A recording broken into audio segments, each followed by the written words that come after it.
Assalamu alaikum. Today we will learn about a very important analysis that we do in our genome-wide studies. It is chromosomal localization analysis. I will mainly demonstrate it using MG2C software, which is an online bioinformatic tool. And although there are various other softwares that can be used for this analysis, like TV tools, phenogram plot, etc. But it's more easier with MG2C. So let's see what is chromosomal localization first. It refers to the identifications of gene position on specific chromosomes within a genome. Okay, and this analysis helps us to visualize the physical distribution of genes across chromosomes. Like you can consider it the physical map of genes. It shows how genes and where genes are located on the chromosomes and on which chromosome number. Okay, why do we perform this analysis? To determine the distribution pattern of genes on chromosomes, to identify gene clusters in uneven gene distribution, to study gene duplication events. It's very important point. Gene duplication is very important in gene family expansion. It creates genetic redundancy, or it can create novel functions or specializations. Gene duplication is actually when a gene is copied in the genome, it results in two or more similar gene copies. And these similar gene copies are called paralogs. Okay, so this was gene duplication, and there are many kinds of gene duplication like tandem duplication, segmental duplication, whole genome duplication. We can show these duplication events even on the chromosomal localization analysis. Like one thing is that we separately do this analysis, KAKS analysis, but we can also show these duplicated genes on chromosomes, on the physical map of chromosomes that we will make in this video. So let me tell you what is tandem duplication. In tandem duplication, genes are duplicated side by side on the same chromosomes. Like as you can see in this picture, genes are duplicated on the same chromosome. This is the same chromosome, but duplicated genes lie side by side. Okay. So segmental duplication is that in which large blocks of DNA containing multiple genes duplicated on different chromosomes. They are not on same chromosome. As you can see in this diagram, the part of DNA is copied from here, and it becomes duplicated on another chromosome, not on the same chromosome. Okay, this is segmental duplication. Now you can see here these connected lines. They show it HANFILA or Helianthus FILB. They both are paralogs, and they are connected by using this blue line. And this line shows that this is segmental duplication. Like one gene copy is here on chromosome number 4, and the other copy is here on chromosome number 6. Okay. Which tools we can use for chromosomal mapping? Many tools, as I have told you, they can be used like TB tools, phenogram plot, MG2C is also can also be used. I will use this one in this video.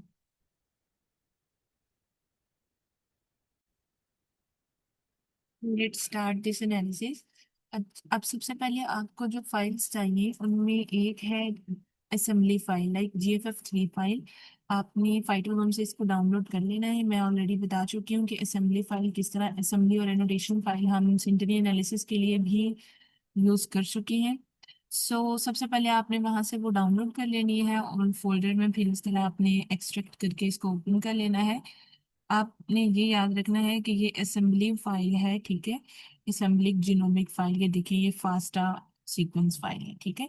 अब सबसे पहले हमने क्या करना है कि हमने chromosomes की टोटल लेंथ मालूम करनी है कि what is the total length of each chromosome. Like अब मुझे पता है कि हेलियांथस में 17 क्रोमोसोम्स होते हैं, तो मुझे ये बताना चाहिए क्रोमोसोम 1 की टोटल लेंथ है कितनी। ठीक है। और फिर क्रोमोसोम 2 की कितनी है, 3 की कितनी है, 4 की कितनी है, तो हम वो इस असेंबली फाइल से एक्सट्रैक्ट करेंगे डेटा। वो हम किस तरह करेंगे? फर्स्ट ऑफ ऑल हम टीबी टूल्स ओपन करेंगे। टीबी टूल्स में हमने जाना सीक्वेंस टूलकिट में, then FASTA tools and then FASTA stats. Okay, FASTA stat here you have to drag and drop that FASTA file, this one here. Okay, close. And then you have to drag and drop any kind of file from your respective folder in which you want, जिसमें आप चाहते हो कि आप अपनी chromosomes वाली जो है ना फाइल्स वो सेव करो। ठीक है, आप एक सेपरेट फोल्डर बना लेना क्रोमोसोम्स का। तो वहां से आपने कोई भी जो फाइल है वो ड्रैग एंड ड्रॉप करनी है, तो ये ऑटोमेटिकली जो है आपका रिजल्ट जो है वो इस फाइल में चला जाएगा। और आप यहाँ पे उसका फोल्डर का कोई भी नेम दे दें, जैसे कि मैं लिख देती हूँ क्रोमोसोमल लोकेशन। ठीक है, और इसको आपने कर लेना है start. It will take little bit time, like approximately 2 to 3 minutes.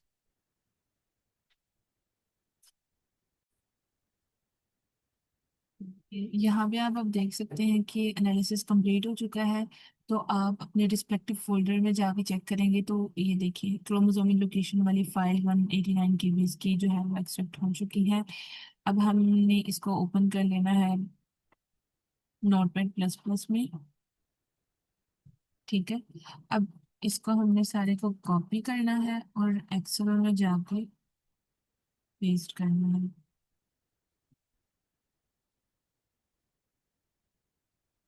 ठीक है, अब यहाँ पे हमें जस्ट दो चीजें चाहिए, बाकी सबको हमने डिलीट कर देना है। एक हमें सिंप्लीफाइड आईडी चाहिए और एक हमें लेंथ चाहिए। ठीक है, बाकी जो भी है उनको हमने डिलीट कर देना, बाकी कॉलम्स को।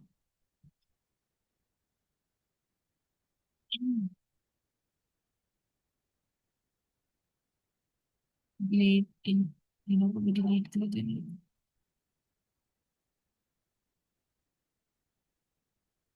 ओके, आप इसको रीनेम करना चाहें तो रीनेम भी कर सकते हैं, like just 1 2 3 4 5 6 7 8 9 10 this. Okay, next अब हम देखते हैं कि इससे अगला स्टेप हमने क्या करना है। हमने जाना है गूगल पे जाना है और हमने लिखना है MG2C। MG2C। ओके, अब यहाँ पे आप देख सकते हैं कि हमें क्या क्या चाहिए। हमें जीन लोकेशन चाहिए जिसमें जीन आईडीज हो। फर्स्ट कॉलम में जीन आईडीज हो, सेकंड कॉलम में जीन की स्टार्ट पोजीशन हो, और थर्ड कॉलम में जीन का एंड पोजीशन हो। फोर्थ नंबर पे हमें क्रोमोसोम आईडी चाहिए, लाइक क्रोमोसोम नंबर चाहिए। और फिफ्थ जो कॉलम है उसमें हमें चाहिए कि जीन का कलर कौन सा रखना है। ये देखिए, ये वाला जीन का कलर वो पूछ रहे हैं कि कौन सा रखना है आपने। ओके, एक तो ये हमें चाहिए। दूसरा हमें ये चाहिए कि हमने क्रोमोसोम लेंथ बतानी है। ठीक है, कि क्रोमोसोम्स की लेंथ, टोटल लेंथ कितनी है जो अभी हमने इधर से मालूम किया है। ये देखिए, अब यहाँ पे आपको पता चल रहा है कि क्रोमोसोम 1 की टोटल लेंथ इतनी है।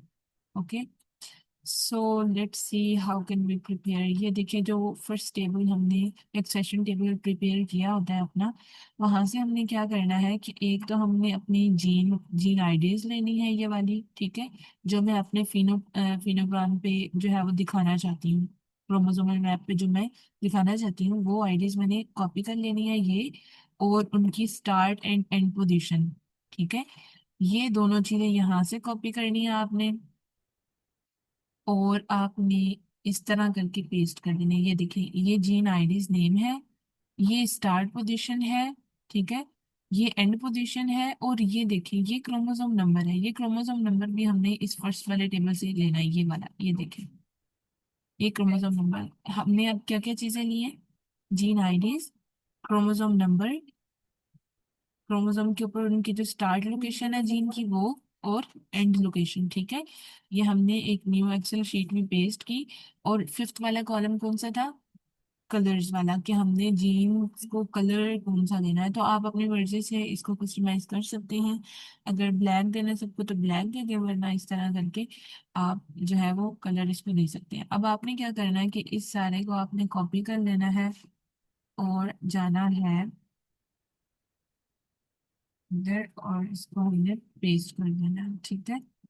ओके, अब इनकी जगह पे भी हमने अपना लिखना है जी क्रोमोसोम्स की length real.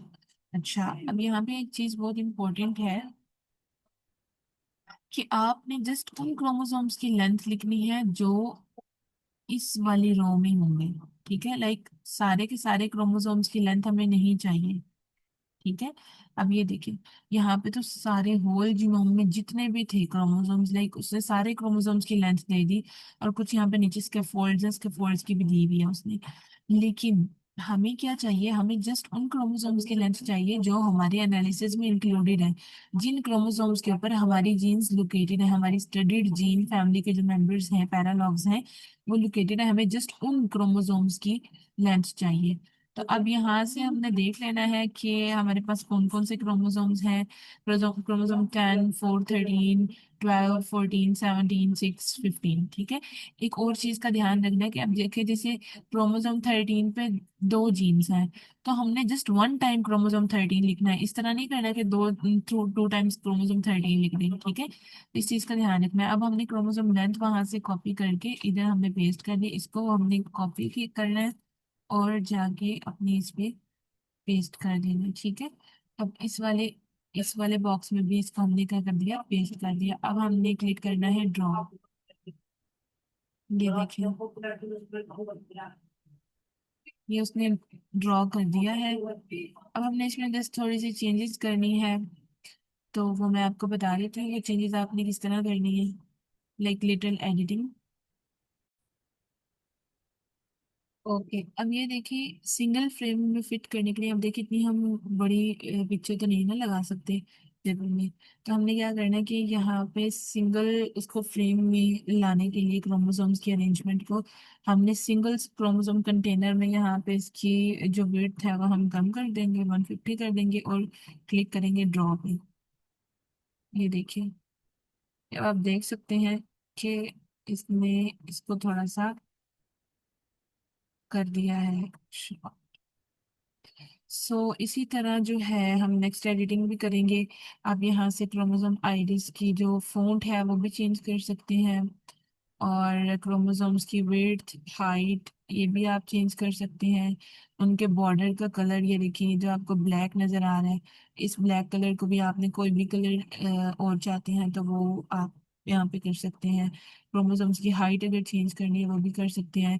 Gene lines, colour black है, ओके, और इनकी विड्थ जो है, ये वाली ये जीन लाइंस हैं, ठीक है, इनकी विड्थ पे है वो भी आप चेंज कर सकते हैं।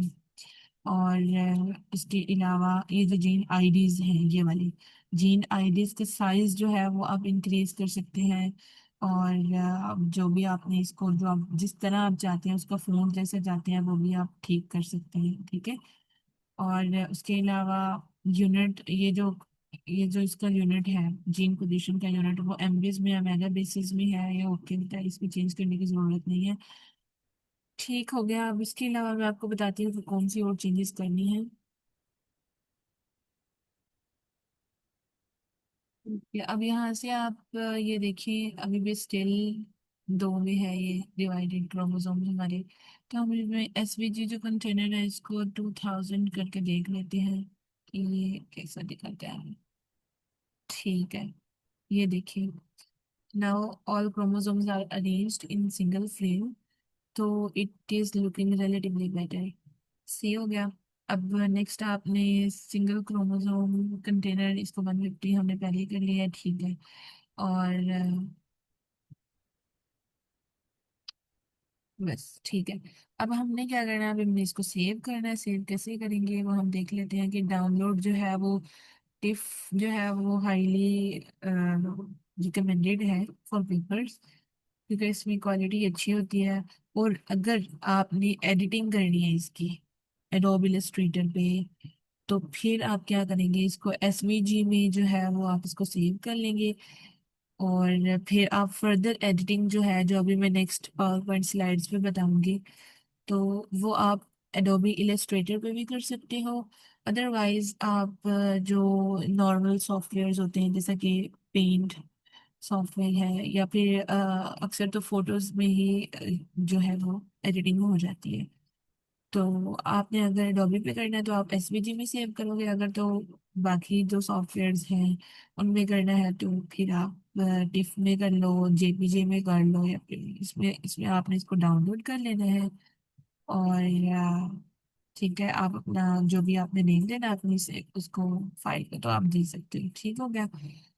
अब नेक्स्ट, अब हम देखते हैं कि इसको कैसे रीड करना है।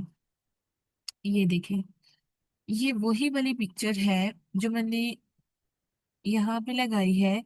This was without that connecting lines, इस तरह का आउटपुट मिला मुझे। ठीक है। इसकी जो फर्दर एडिटिंग है, लाइक इनका कलर जो है वो मैंने वहां से एडोबी इलस्ट्रेटर से थोड़ा चेंज किया है। तो आप भी वहां से कस्टमाइज कर सकते हो इसको अपने मुताबिक, जिस जिस तरह आपको अच्छा लगे। ठीक है। अब देखिए, जैसे अब मैंने ये कनेक्टेड लाइंस का भी कनेक्शन मैं आपको बताती हूँ कि ये क्या है। A total of 9 Yabi genes were mapped onto 8 chromosomes। ठीक है।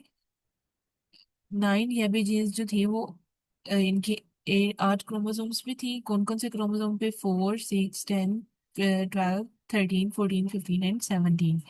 वर्टिकल जो ग्रीन बार्स हैं वो रिप्रेजेंट करें क्रोमोसोम्स को, और ये जो लेफ्ट में स्केल है, it is indicating the chromosome length in mega basis. Okay. And gene names are indicated at their respective chromosomal positions.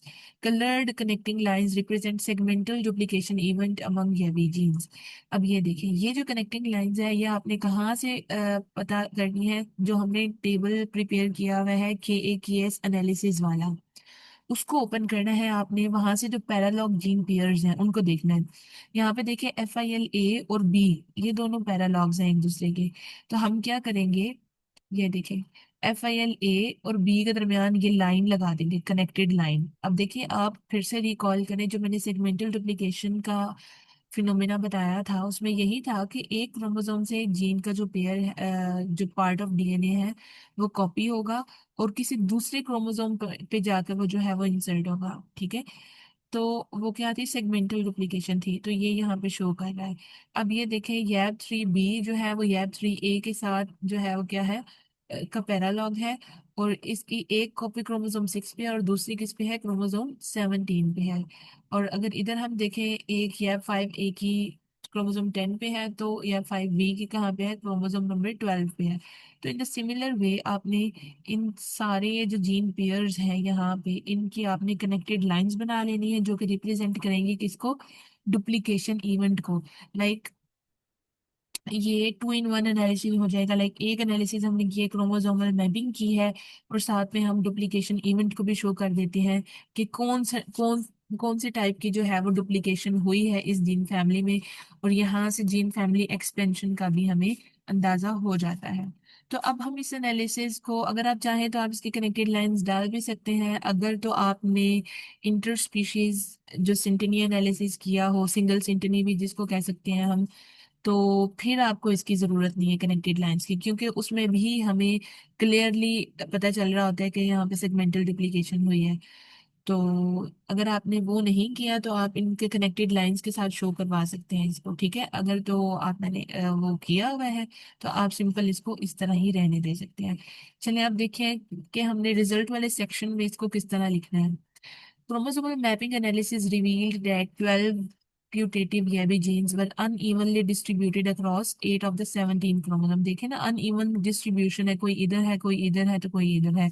और सारी एक क्रोमोसोम 4 पे है, 6 पे है, 10 पे है, 12 पे, लाइक सीक्वेंस वाइज नहीं है। तो अनइवन डिस्ट्रीब्यूशन है ये। Specifically, FILA was mapped to chromosome 4 and this was मतलब लाइक आपने हर जो है जीन्स, हर क्रोमोसोम पे जो जो जीन्स हैं उन सबका आपने बता देना है। ठीक है। और these chromosome locations provide the basis for subsequent gene duplication and synteny analysis. ठीक है। ये हमें क्या प्रोवाइड करी है? एक बेस प्रोवाइड करी है फर्दर जो नेक्स्ट आने वाले जो एनालिसिस हैं, जैसे कि जीन डुप्लीकेशन एनालिसिस, तो उनके लिए। होप सो आपको क्लियर हो जाएगा। अगर कहीं पे कंफ्यूजन है आपको तो आप कमेंट्स में पूछ सकते हैं। ओके। और फर्दर कोई भी एनालिसिस जो आपको समझ नहीं आ रहा, आप उसका कमेंट में मुझे बताएं, मैं I will make video on that as well इंशाल्लाह। ओके, अल्लाह हाफिज।